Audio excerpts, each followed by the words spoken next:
Well, that's when it gets real sketchy, right? Because they are taking steps. And one of the things that has been discussed recently was Google's new guidelines in terms of what they're going to do in the future if there's any sort of large event. And they use this really blanket description of what this event would be, anything of social consequence, anything involving a pandemic. And so they're essentially expanding their ability to censor.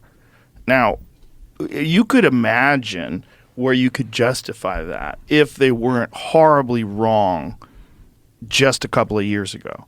If just a couple of years ago, if you had discussed things on your podcast that are undeniably true and now accepted as fact, you would be banned. You would be kicked off. That's a fact. We know that to be a fact. And we know that there was pressure, at least on Twitter, documented pressure by these groups that have a vested interest in pushing a very specific narrative to deny people access to the truth. And the best way to do that in their eyes was ban people, suppress information, kick people off the platform, demonetize them, so you incentivize them to self-censor. There was all these tactics being put in place. In Google, they're openly stating that they'd like to do more of this after they were horribly unsuccessful and incorrect doing this during the first pandemic. Well, that is a perfect mirror for what's going on in the World Health Organization as well, where I don't know how much you've been following it, but there is a pandemic preparedness treaty modification and international health regulations that are hurtling towards approval in May of this year. And what they are is the exact rules that would have allowed the CDC and the WHO and all of those over in Fauci land to win during COVID if they had been in place. So it looks to me like the World Health Organization is setting us up for a rematch in which we cannot do what we succeeded in doing, which is upend their narrative and get higher quality information into discussion. And they're doing this at every level. And how do they want to do it? What's their plan? Well, so first of all, the plan keeps morphing. Our ability to even see it is not maintained. They keep changing its name so it's hard to search on. But the overarching picture is the World Health Organization would like the ability to declare a pandemic for any reason whatsoever, including climate change, that in the event of such a pandemic, they want the ability to mandate behavior, including lockdowns. They specifically call out the ability to mandate vaccines. They specifically call out the ability to mandate gene therapy, which is frightening. And what's more, they want the ability to censor in order to make the campaign work, in addition to being able to redistribute medications. So, for example, let's say that they decided that people like you and me were out of hand with ivermectin and they wanted to just mandate that it be sent to some far-flung corner of the globe so it would be a completely academic issue. All of these things are spelled out in detail in this document. And it is written in such a way that it's just boring. Who's voting on this? All of the member nations of the UN. Or of the WHO.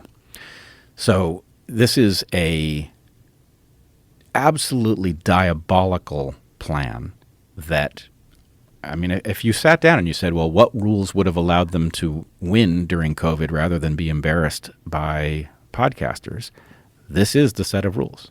And it is a complete surrender of national sovereignty.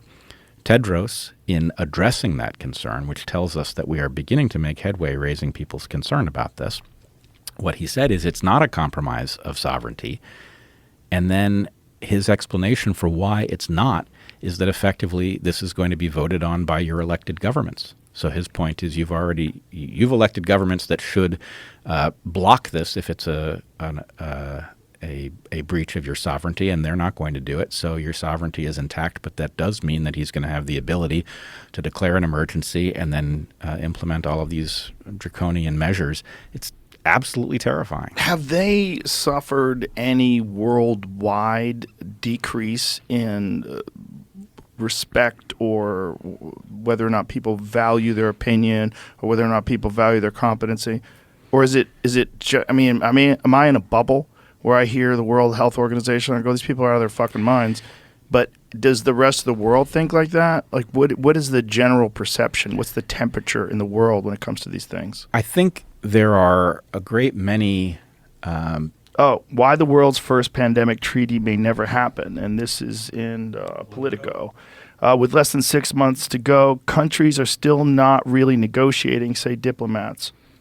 Well, that's good if that's the case. A huge global effort to draw up rules around who does what in the event of another pandemic is floundering as members of COVID-19 fade, raising a real possibility that talks will break down and leave the world as unprepared as it was in 2020. Oh, great. So they're saying it's a bad thing that you don't give up sovereignty.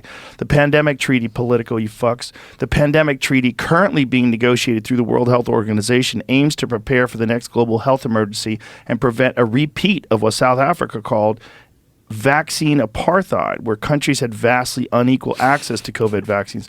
Wow.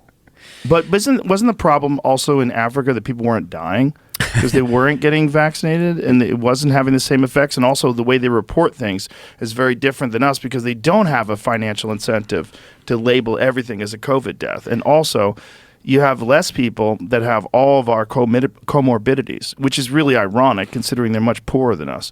But when you don't have a lot of food, you don't get obesity. And obesity seems to be one of the major causes of people's health declining to the point where something like COVID is fatal.